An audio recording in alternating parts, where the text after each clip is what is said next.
Good evening, everyone, and thanks for joining us for this great event that we are doing tonight on the issue of the UK's exit from the EU and the impact it's going to have on Wales. The impact that Brexit was going to have on Northern Ireland has been talked about quite significantly, but quite what it means for other regions and nations in the UK, perhaps not so much, at least outside of the areas that we all operate in, and of course it's going to have a significant impact. So I'm delighted that we're joined by our Wales committee today, and Laurian Hubbard, who is on the Wales committee, but also works in the Cabinet Office, is going to introduce today's speakers and also do a little bit of a presentation about some of the work that her and her department are involved in terms of helping people prepare for the end of the transition period. If anyone has any questions, do feel free to pop them into the chat. But I will hand over to Laurian, who I know is in a hotel room with some slight Wi-Fi issues, but let's see how we get on. And Laurian, over to you. Thanks, John. Can everyone hear me okay? Good. Let's hope that this holds out. I might just turn my video off while I share my screen and hope that that helps a bit. So if I share my screen, let's hope this works.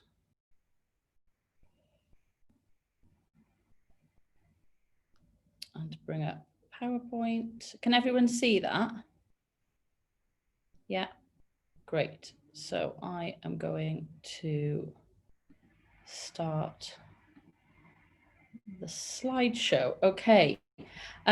So I will just give a quick overview of, as John kindly mentioned. So at the moment, I know he mentioned at the start, I'm actually in number 10 at the moment. Well, not at the moment. For those of you who saw my video, I'm sat in front of my hotel door trying to get signal. But I'm in number 10 at the moment. But normally I'm in the Transition Communication Centre in Cabinet Office, leading on one of 5 campaigns to help businesses and citizens prepare for the end of the transition period, which is, for those of you who don't know, is due to end at the end of this year on the 31st of December.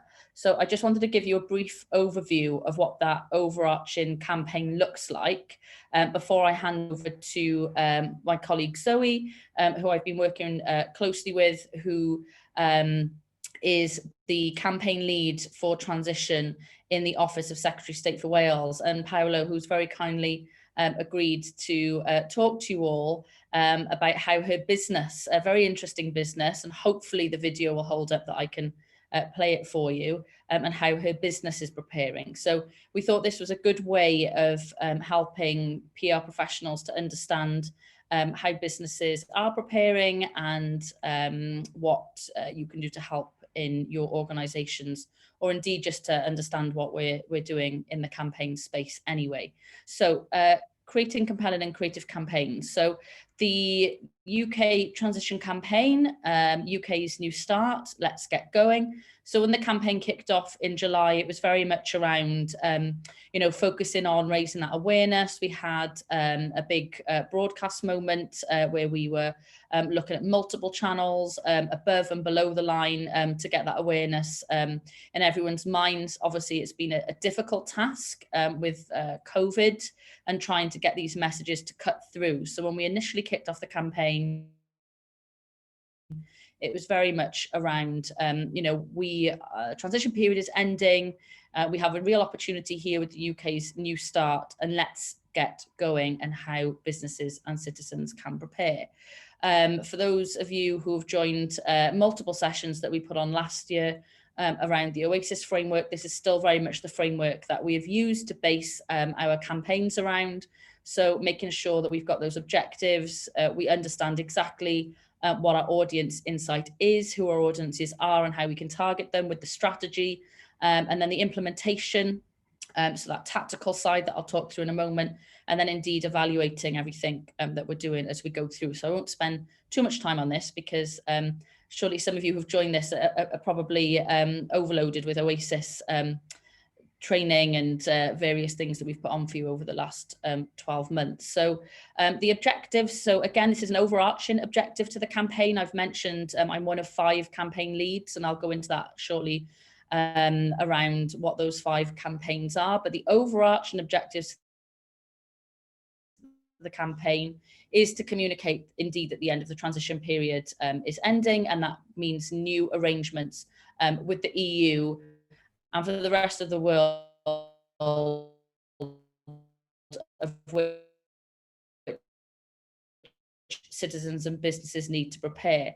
So we increase an awareness that leaders understand the actions that they need to take, and then to motivate the audiences to take the action that they need by the deadlines in which they need to take that action. I mentioned those 5 campaigns. So the audiences that we look at, of which the 5 campaigns are targeted around, are citizens, which is the campaign that I have responsibility for, which is looking at our UK nationals who are living and working in the EU, our EU nationals who are living and working here in the UK, and any UK nationals who will be travelling to the EU. The other campaign is then business, which Zoe will talk more about, specifically what we're doing around that in Wales, and Paola obviously providing that overview of how her business is preparing. Borders, again, John mentioned Northern Ireland, so this is a big one, and indeed you can see that we have a Northern Ireland specific campaign, and EU funding. So 5 campaigns focusing around 5 key audiences for the campaign, that all have their own OASIS plans with their own objectives, with that primary focus to get them all prepared for the end of the transition period. So this is an example of what the campaign looked like when we kicked off. Again, you can see the UK's New Start with Let's Get Going. And you can see the symbols here, check, change, go. So thinking back to those 3 objectives around the awareness raising, the engagement, and the motivation to act. Checking is about being aware that you need to check guidance and to see if there is anything that you need to do as a citizen or a business to make any changes, which then leads you on to making those changes. So you're engaging with that process and having a look at what changes that you need to make. That could be on the citizens campaign, making changes if you were due to travel, obviously COVID restrictions permitting. If you're due to travel, but your passport is due to expire, making that change and renewing your passport, because different validity rules will apply when we come to the end of the transition period. And then go, so get going and actually going forward and making those changes, and therefore taking that action. So you've been motivated to act and to take that action. You can see here we've used a lot of visuals with people and different businesses to try and make that connection. For those of you who remember the Get Ready for Brexit campaign, that was very animation focused. We've gone for a lot more people and business related images this time around. So everything that we do with the campaign is to pointing people towards this UK transition checker. And this is for businesses and citizens to help them have a look at what changes they need to take. So again, that check, change, and then the get going. So this is what everything points towards. Obviously, looking after the citizens campaign, I have to be very mindful of vulnerable audiences we're trying to target. So looking at ways to reach them and make them understand any changes that they may need to take. That we look at those in a separate way, but predominantly everything that we're doing, everyone that we're targeting is pointing them back to this transition checker, which takes you through a series of options, asks you a number of questions, and then presents you with the options of potential changes you need to make at the end of that process. So this is just giving you an example of how we're getting people to that checker. So obviously I've used the citizens examples, because that is part of my campaign. So we've used multiple channels to try and reach different people. So this is a marketing campaign that looks at, again, above and below the line. So we put money behind paid search. We put money behind radio ads, press advertising. I also, part of the campaign, I mentioned UK nationals living in the EU. So I do have an EU facing campaign. We've trialed back of bus advertising in Malta, for example, that has worked quite well. We also work really heavily for the UK travel campaign with partners. So this is getting involved in the user journey, that customer journey, and why understanding our audiences is so important, where we actually have a look at what points in the customer journey and that travel booking journey can we get in there with partners to also put messages out there to anyone that will be traveling. Also working a lot with Embassy Post, so I work really closely with the Foreign, Commonwealth and Development Office, and working with Embassy Post in the EU to also push messages out to UK nationals, because we do have a lot of communication with them and a lot of a good relationship with UK nationals. Obviously, they do go to Embassy Post for a lot of consular queries and advice. Social media, again, especially with the COVID landscape as it is, we've had to really have a look at, the campaign in terms of where we can't do as much face-to-face. So we've had to take a lot of it online. So doing live Q&As, making sure that we're targeting people with paid advertising across social media. So there's a real mix across a variety of channels. So thinking about that strategy in terms of how we're targeting the audience, and then how we're implementing across various channels and targeting our different audiences. As the campaign has moved on, we've gone through different phases. So the first phase, you could see the creative a couple of slides ago, was very much around, people focused, positive, let's get going, make the changes. We're now, as the time sensitivities around this, as we are now approaching phase 3 of the campaign, which launched today, actually, the 1st of December, knowing that there's 1 month to go until the UK's new start, becoming a lot more action focused and a lot more focusing around that time sensitive deadline. So again, this is a business example. So obviously you can clearly see 1st of January 2021, when new rules will change, and act now.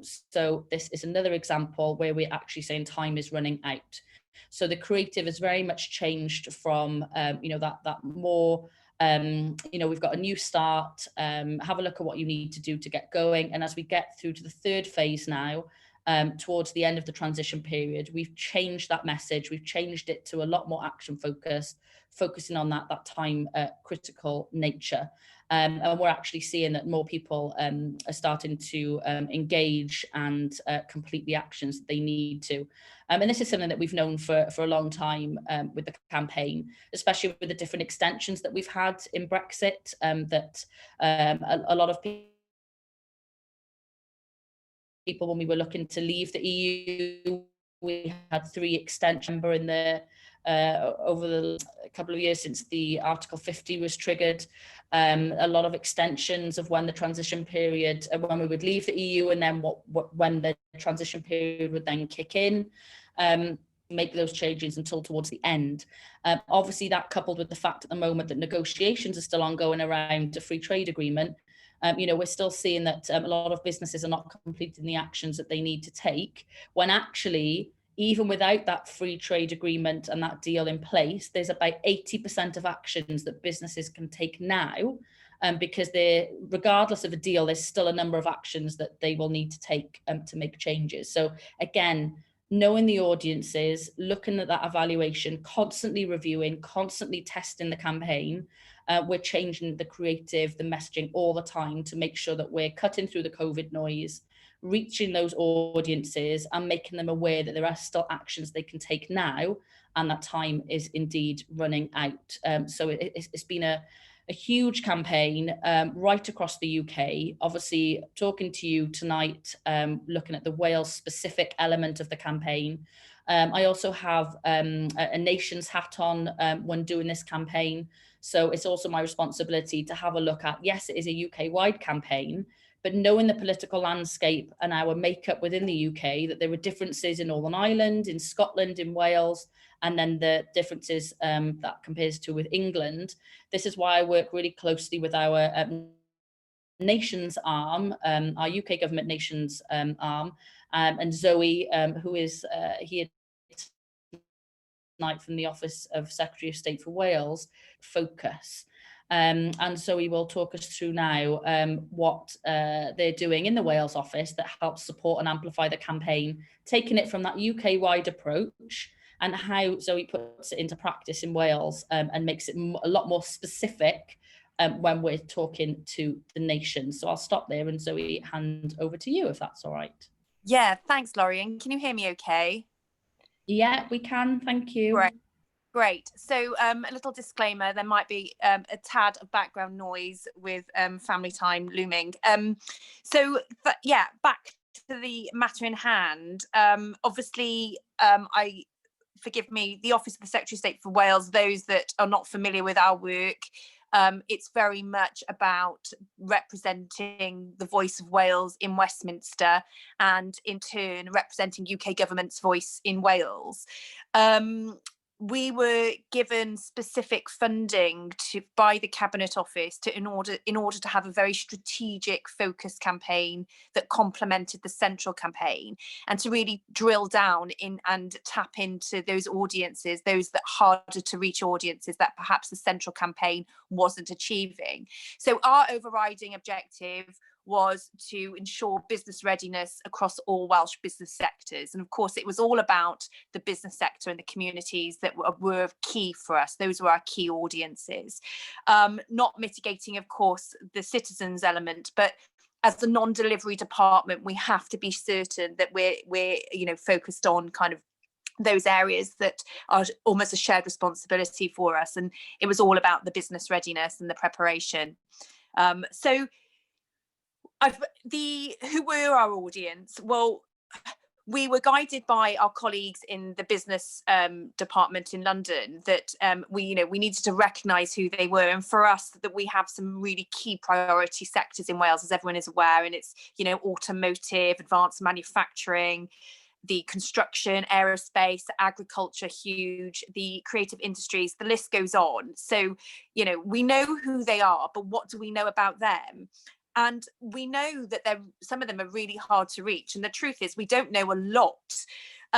We have huge dependency on the business representative organisations, and we really tap into those that are on the ground to tell us what we need to know. And it's their intelligence that guides, obviously, our campaign a long way. And we know also, as Laurian has already alluded to, that the COVID noise meant that just messaging was so hard to land and continues to be. And we were really worried that, what we're putting out just wasn't cutting through. So obviously COVID is a huge challenge. Not least, we're working between kind of a UK government approach and a Welsh government approach, and the divergence elements there. The recent fire break, it came at a key point in our campaign in Wales. And it's about the coordination of agendas, and sometimes it just doesn't happen, and that presented as a huge challenge. Not least, the Welsh language also presents as a challenge for our colleagues in London and Westminster and throughout the nations, that when we're talking about central campaign work, we're also talking about a legal requirement in Wales to make sure that we're communicating bilingually. So that was an internal challenge that we faced in our campaign work. But with having said that, of course, we needed to have a strategic approach, and it needs to, of course, be targeted. And we are very aware that within Wales and across all the sectors that I've kind of alluded to, they all require a different level of content through a variety of different methods. So how we approached this was we set up an internal position which mirrored the Cabinet Office position of, having a functionality that was about winter preparedness that would take on transition and COVID and all the challenges for over the next quarter. The approach as well was obviously very much using the insight and the intelligence from the business reps on the ground, using ministerial engagement, all of our Wales office relationships across Whitehall and on the ground, and very much aligning with the work that was already coming out from Cabinet Office, reinforcing kind of a union message, and just tapping into the resource that they have in Cabinet Office of the marketing and the insight, the behavioural science, because that takes it up another level that we just don't have capacity to be able to commission. And of course, what we want to do is take all that messaging and put it through our channels as well. And another approach, of course, was to use and develop low cost, no cost case studies and creating shareable content, and this is what I'll move a little bit more onto now. And really kind of trying to target, you know, the smaller businesses, and those guys were the key. I mean, we're talking about, I think the figure stands around 265,000 small and micro businesses in Wales. I mean, that's just, you know, a size of the task that we were faced with, reaching all of those, or that they were, you know, ready for the end of the transition period. And, you know, we were intent in our strategic approach to deliver content through earned business and media partnerships. And this is something that's quite new to us, but the funding from Cabinet Office allowed us to do this and to develop these partnerships on the ground that would then, you know, by third parties, take our message forward as well. So really, you know, about implementing from a campaign perspective, what we're doing, and it is all very much live and in real time, is that we're working across 4 main work streams really. So that's the business and media partnerships, our insight and intelligence, digital engagement, and our low cost and no cost earned media. And, you know, I think we're really fortunate in Wales that people just want to help and support, and they, you know, we are exposed to such incredible suppliers and such a great diverse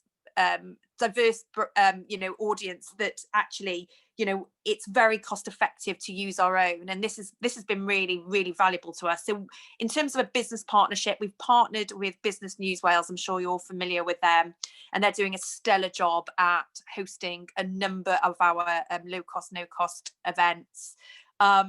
It really allows us kind of increased visibility and huge leverage to go with them. And also we've partnered on a media basis with Reach, so that's kind of Wales Online and all the regional titles across Wales, again extending our reach across those harder to hit audiences, and not the obvious ones as well. So this is all ongoing work. You might have seen it pop up, you know, through Facebook, or you might have seen our stuff go out on Wales Online, Daily Post, etc. It's all, like I said, very much live.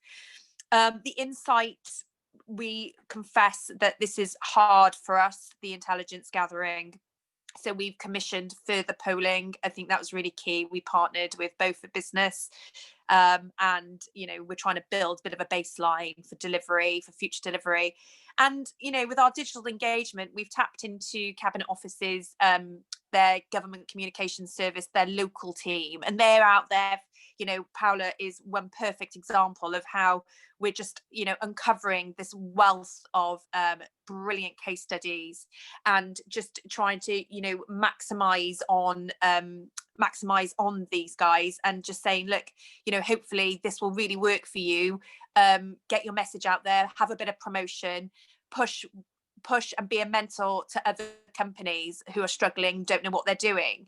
And like I said, that, you know, I think a lot of Welsh audiences have a real story to tell. These businesses, sorry, have a real story to tell. And this is what we're trying to do and encourage.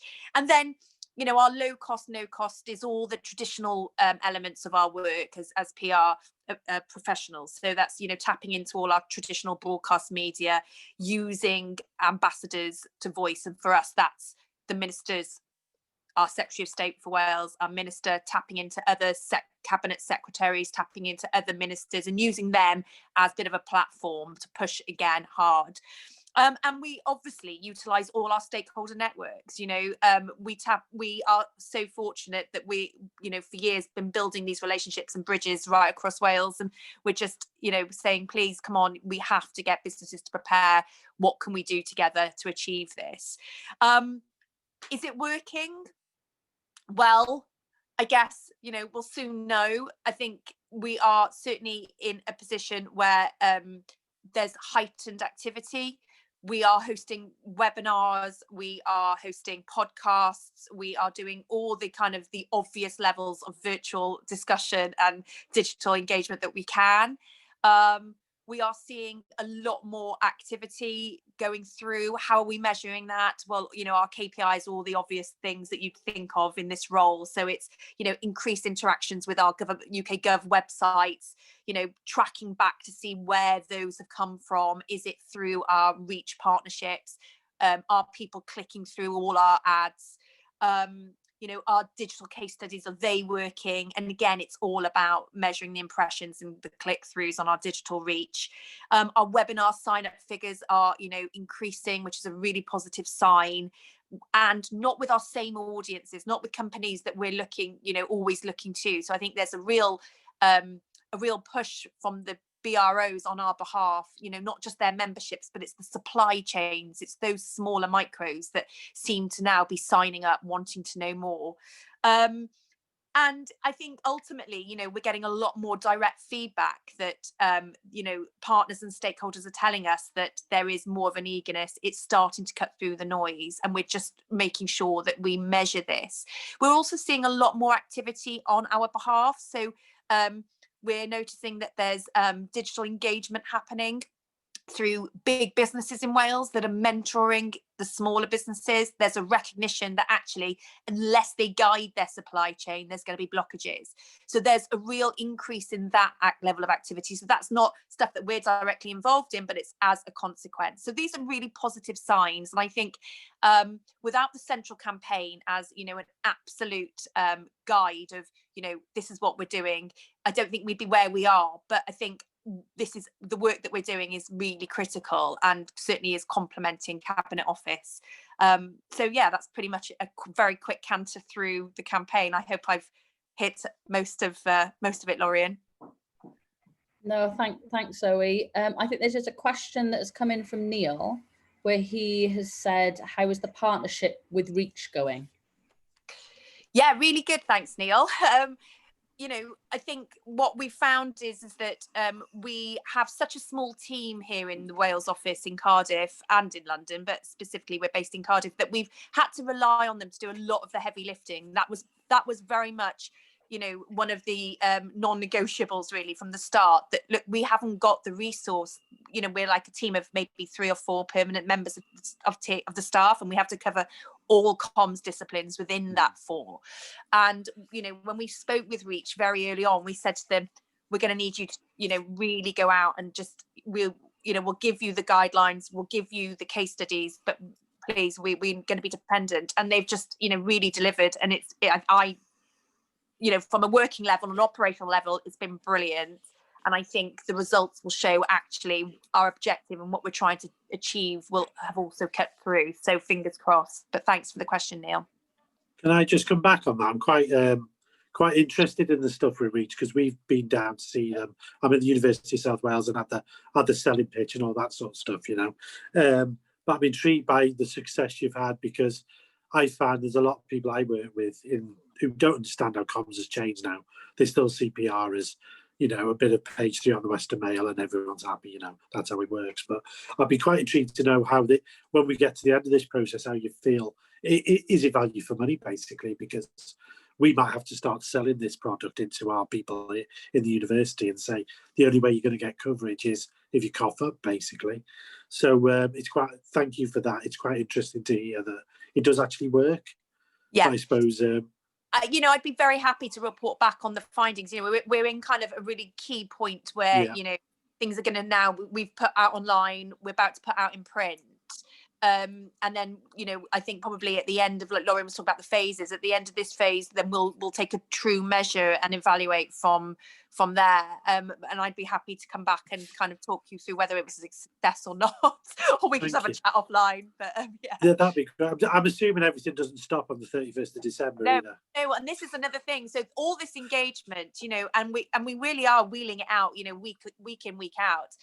The Secretary of State hosted, a round table this afternoon with the Secretary of State for the Environment, Food, Rural Affairs, with key stakeholders in Wales.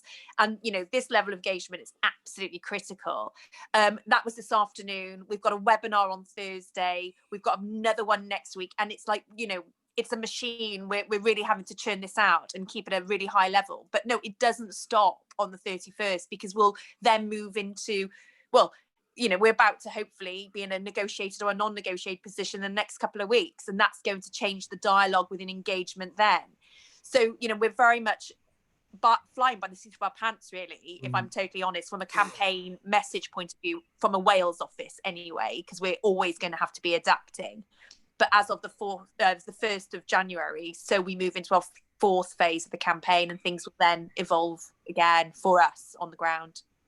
Yeah, so we actually go into, as Zoe said, phase 4 in the new year, which looks at those, you know, the actions, you know, people who haven't taken that action and that kind of consequence stage of the campaign, where we know that changes have had to be made. They haven't been made by citizens or businesses, and there'll be even more urgency to kind of pick up those people who haven't taken the action yet to then push and drive even more from the 1st of January. And that, you know, because we just can't have transition period ends, 1st of January is the UK's new start. Everyone off you go now, you're on your own and it's business as usual. There's got to be a, I don't want to, it's not another period of transition because that's just ended, but it is that period of making sure that people know things have changed. These are what the rules are now. And you have to be making sure you're doing it because the consequences are just too severe. So you just call it transition 2.0 and then there you go.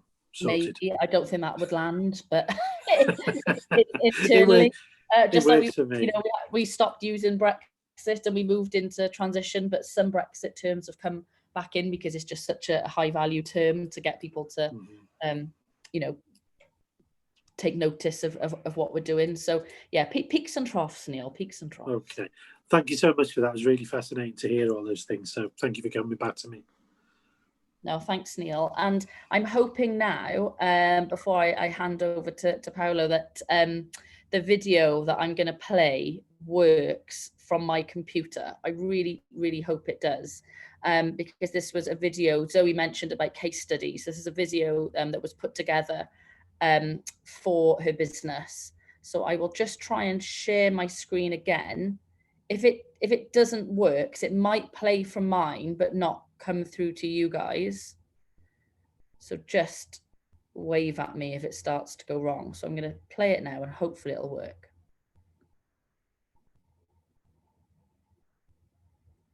Hi, so my name is Paola. I run Dr. Zigs Extraordinary Bubbles. We make environmentally friendly giant bubble toys. We've worked really hard to make sure that we're ready for what is happening at the end of this transition period, so January, and what is ahead. So I've had to look at the .gov.uk. I was really pleasantly surprised at how easy it is. There's some really great pages that take you through the basic steps that you have to do. Whilst, like everybody else in Wales, we are really busy running a business through a pandemic, we're also really mindful that what is going to happen in January is a big change. And if we're not prepared, we stand a chance of losing our business or really grinding to a bit of a halt, and we can't afford to do that. So whilst we're all about giant bubbles and fun and playfulness and everything, time is running out, and we really have to, all of us, take action now so we can keep moving and keep our economy going.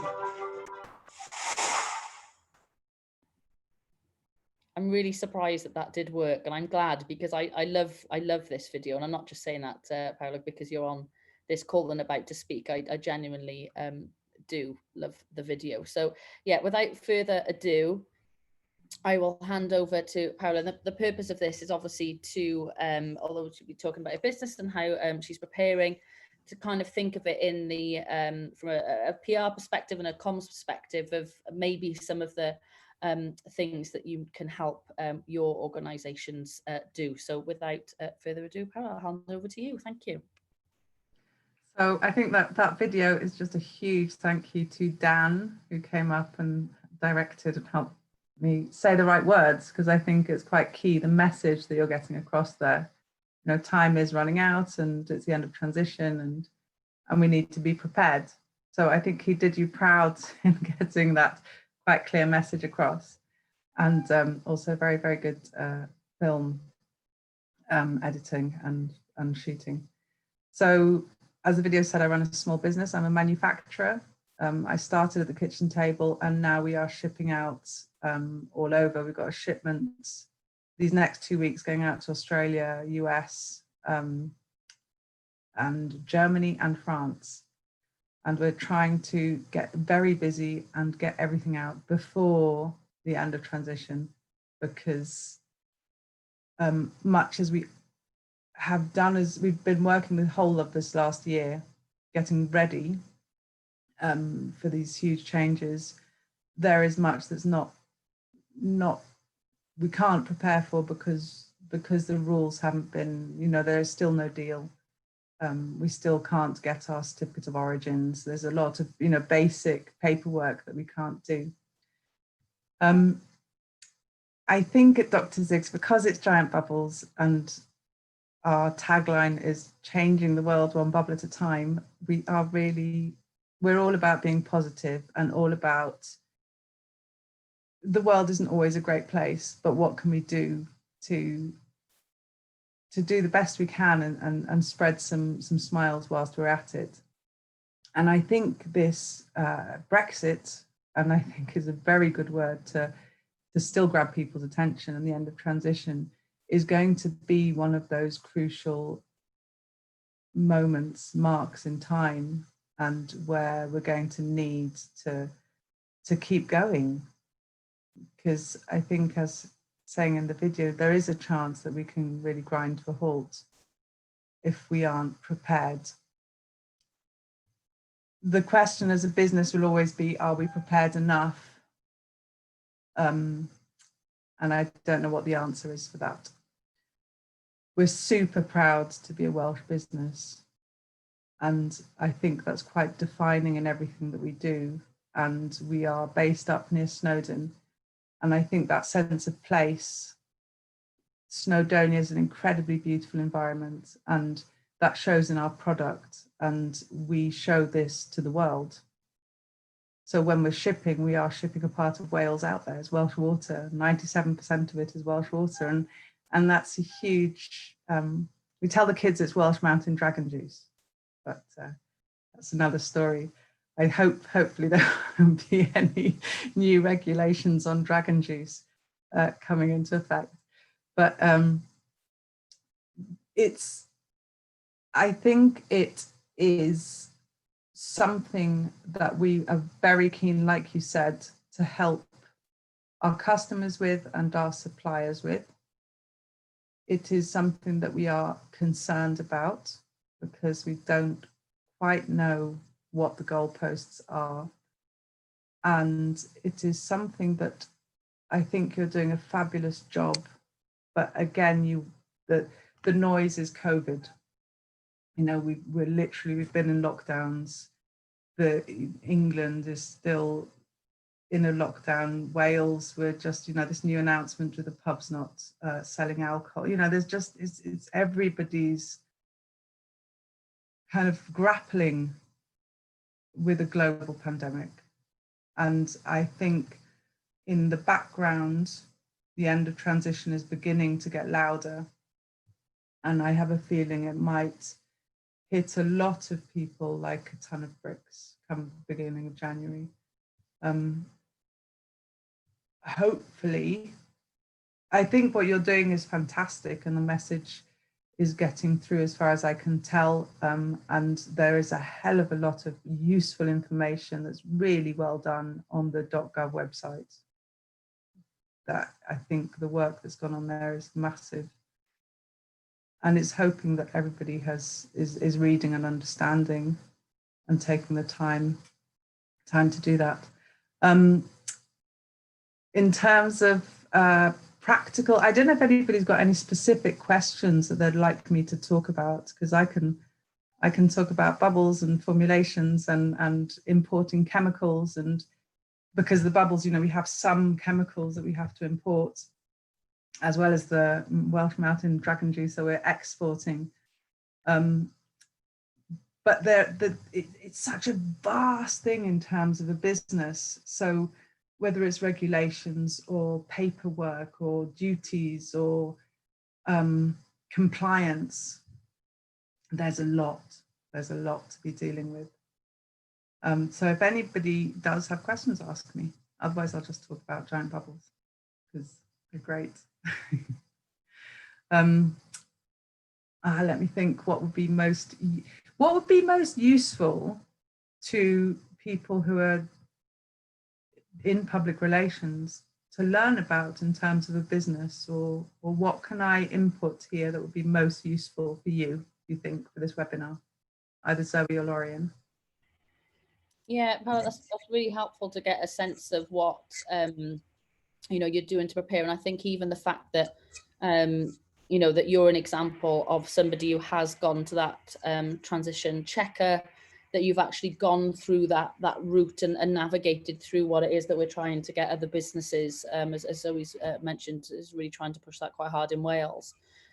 What people are doing, even if it is just taking that information away as something that can be actionable for our PR practitioners, so that they're aware that if their businesses haven't done it yet, or if they're working for an agency and they're helping to advise clients, because I've no doubt, and this is the whole reason that John and I came together to set up these Brexit events right around the UK, is because we know inevitably, as you quite rightly said, Paola, that it's all of a sudden it's going to get to a point that there is a deal or not. And that everyone is going to be on it in these last couple of weeks to think, what is it that they need to be doing? So having that kind of view from you from a business perspective, in terms of you've made changes, you export, you import, you're looking at what to do, but there's still this bit there with that trade agreement. If it's a lot of insecurity still. Yeah, that practical steps that you need to take. I think it's just quite helpful, because I've no doubt that people working with different clients or internally, that there's going to be actions for PR practitioners to take, whether that is stakeholder communications with supply chains and working with stakeholders, whether that is proactively. Data, I imagine data is a huge thing for you guys, because everything is changing around data as well. So that's really something to get your head around and work out how it's managed. Yeah, totally. Because I don't provide services, it's physical goods I'm dealing with.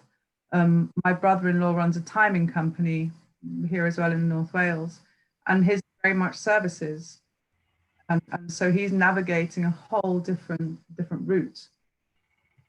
Yeah, and I think it's just understanding what are those steps that businesses are going to be taking or need to take to then help PR practitioners understand where they can add value in their organizations, because it might be that information needs to be updated really quickly. They need to react quickly to stakeholders and supply chains and support the organizations to get those messages out there. It might be that all of a sudden value on things needs to change. If we have different tariffs, Absolutely. We need to fall to. So it's just understanding that there's changes coming. How you can add value is working within your organizations to understand what those changes are that they can do now. What are some of those changes that are left that are outstanding, like you've mentioned, and how they can then support their organizations. And basically it's the message to be prepared, because the message is to be prepared and to be positive, because I noticed, for example, the first time that video got put up on Twitter, there were quite a few comments from people going, whoa, just this kind of troll attitude of being very negative about Brexit. And I think it's just responding with positivity. It's trying, really hard to say, yes, we're all trying. Everybody's in the same boat together. It's not, it's a global pandemic. We're all involved, and it's the whole nation is in transition. So I think for me personally, it's all about keeping that message positive and what can we do to help each other and get through this.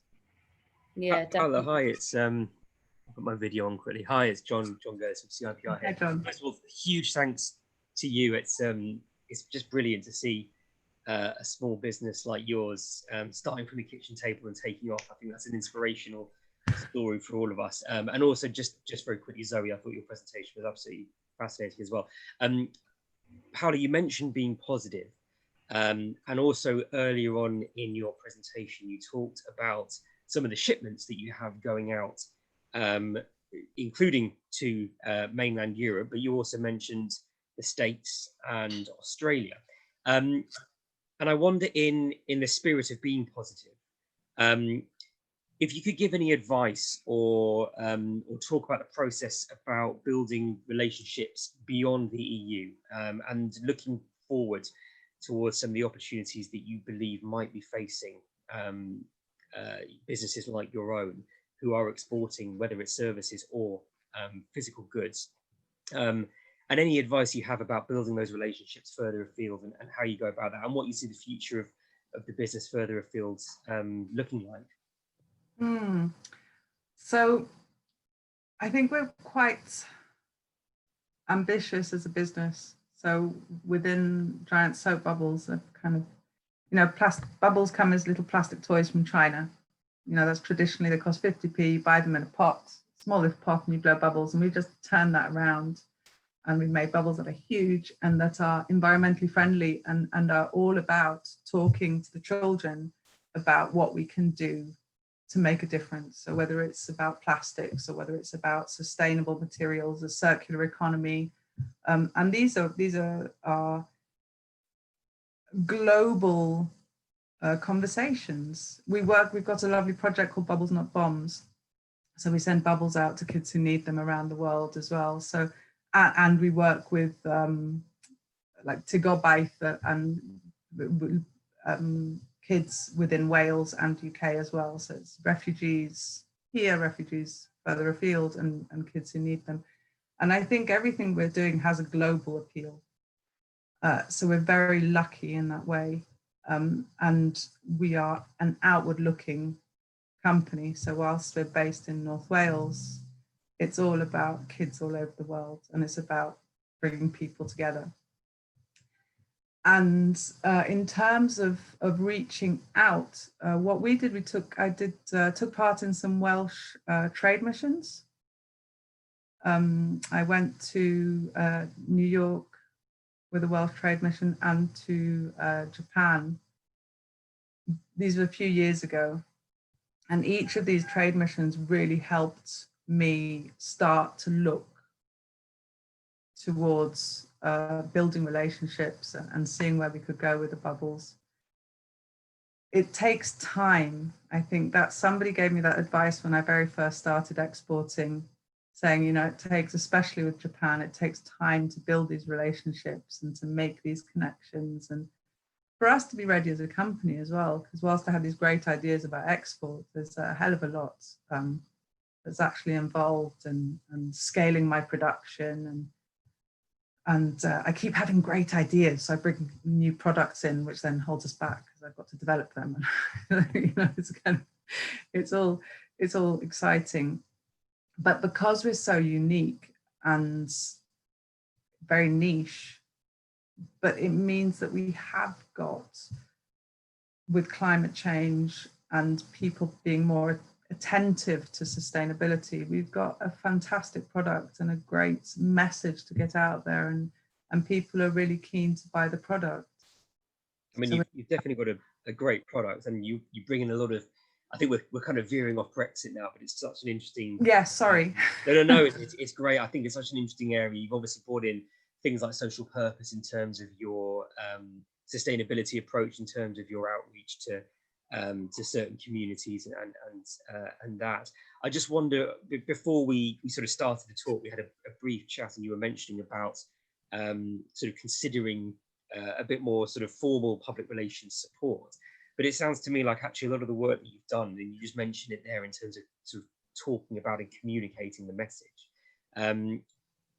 How important is communication and what we would call public relations, building relationships with your stakeholders in terms of talking to external groups about the work that you do, and that that other purpose led business message that you've got. How important is communication, and has it been to a business like yours in terms of growth? I think it's key. It's key. So whether it's talking to each individual child, so when they buy the box of bubbles, there's something that they can get involved with. So whether it's recycling, reusing their bottle, playing with a toy, learning. It's communicating with the parents who buy the bubbles. It's communicating with each and every one of our stakeholders to make sure that we're all you know, if we want to run a circular business and low carbon, every single one, every step of our manufacturing process and every single one of our suppliers has to be on board. And you know, we'd love them if they're not on board. So, you know, what can we do to, you know, a bit of a Jedi mind trick, and how can we get them on board? You know, how can we change? And then it's communicating, it's this digital, you know, nowadays we're all on digital media. And I think what's really interesting there is what our customers engage with is the personal stuff. So, you know, if they're not interested in sales, they're really wise. People are wise, you know, that they know when wool's being pulled over their eyes or when they're being spun a story. And as soon as you've got anything genuine in, our engagement goes right up. And I think that's something that I've learned over the years is to keep it real and to keep it honest and say, you know, Brexit, we're doing our best, but we're not going to get it right. You know, we're trying to be a really nice, sustainable eco product, but we're learning all the time. We're not 100%. You know, we're single-use plastic free, but we're still using plastic and we're still trying to be smart about plastic. So it's kind of bringing that honesty and that engagement. But I think communication, it's what we do best as human beings. You know, we're great at communicating, and the more we can communicate, the better our networks and the better the community we will have. And especially within Wales, you know, talking about this Welsh language, and we're so lucky within Wales to have this very unique identity and culture and language. So absolutely, I think we're going to wrap up soon. I just want to know, I mean, in the spirit again of sort of being positive and looking forward. Zoe, I wonder if I could just quickly ask you one final question. A huge amount of your talk and Laurian's talk, and we won't go into the sort of details around that, has obviously been around preparing people, and we've got very little time to do that. A lot of the talk around Wales has been about the loss of funding and subsidies and the common agricultural policy, and some of the sort of financial support that the EU has provided to Wales historically. How much, what are the plans, if you can give any, as we sort of enter 2021, to actually not just support businesses, but help them thrive, businesses like Paola's, to actually go forward, and, you know, help them maybe not replace what's been lost, but you know, look to new pastures. Is there some planning, that might be for you as well, Laurian, going into what happens in the new year? I don't know if Zoe's still there. We lost the video. I don't know if I've seen Zoe's video flicker. Oh, she's dropped off. I think. Okay. But in terms of EU funding, there's a lot of kind of planning going on at the moment, in terms of, you know, what funds did businesses have access to? What are the ones? I mean, obviously there's still some negotiations ongoing as well around some of the key funds. And so some of those kind of bilateral conversations and discussions are still ongoing at the moment. There's also then discussions ongoing around, you know, where do we need to have a look to, not, like you say, directly replace those funds, but have a look at what else is then available. So there's a lot of planning going on at the moment in the grant management team, who are working closely with multiple departments across Whitehall, which then obviously do have, you know, consequentials for the nations, depending on, you know, what that offer is and what those funding schemes look like. Because, you know, there's a lot of work going on in terms of just not having that kind of that rug pull, but actually what is it that we need to do to either put new systems in place or an opportunity to look at where improvements can be made. So yeah, it's difficult at the moment because some of the negotiations with those bigger funds are still ongoing, and then to know what that full kind of package looks like. But work is ongoing, very much so, in the background at the moment to look at what that future funding does look like. Is there a timeline to find out to get this funding settled? Yeah, so that a lot of it was being underpinned by the spending review that was announced. Plus then obviously a lot of it is factored in with the ongoing negotiations with some of those key funds. And then, you know, there should be imminent announcements on what kind of funding looks like going forward. But yes, it's not really mine and Zoe's area, to be honest, because somebody else in my team looks after EU funding. Funding is done kind of centrally rather than, you know, there aren't any funds that the Wales office looks after. They're led by the central departments, and then any consequentials are then kind of looked at for the devolved administrations. But yeah, again, it's all like with a lot of things at the moment, it is still ongoing and being worked through the detail at the moment. So hopefully, Paola, we should have something imminent, which seems to be a favourite word at the moment. Laurian, that wasn't me avoiding the question by I know. Passing the buck. My battery died just at the wrong point. I do apologise. No, it's fine. It's fine. I did wonder if you were ducking out of that one, but I think we've done very well to get through pretty much an hour with pretty much no technical hitches, bar one or two small ones. But that's the world that we're all in and we're all used to. And let's hope that that's the only glitches that we have, especially in the next few weeks, because there's only a lot of different things going on. And let's hope that it's a bit more smooth like this. I think I think that's been absolutely fascinating. We've got a really good insight into how people are being encouraged to prepare, and also from Paola about how businesses like hers are preparing. Thank you all so much for your time this evening, especially considering the change in time at the sort of fairly last minute. And a huge thank you to everyone that's also joined the conversation this evening as well. It's appreciated to have your time. The point, just very quickly about data that was mentioned, we had a couple of presentations for CIPR members. If you watch the STEM video and also the Marcoms video, we had presentations from different experts on the issue of data, which is a very wide and big issue for public relations practitioners, and a very complicated issue, but there's lots of detail in both of those videos. Laurian, I'll hand over to you to sort of sign off, if you like, just to give one last word and signpost people to where they should go to look at how they can prepare and what they need to do to get ready. Yeah, thank you, and just thank you for Zoe and Paola for joining me this evening, and then obviously John, the work that's being done centrally at HQ to put all these events across the UK. I know they've been put together at quite a pace, which we're all finding that we're working in at the moment anyway. And yeah, just apologies for the time change, but grateful that this is being recorded and can be sent out to everyone. So yeah, final thanks, and don't forget to visit gov.uk/transition. Thank you. Thank you.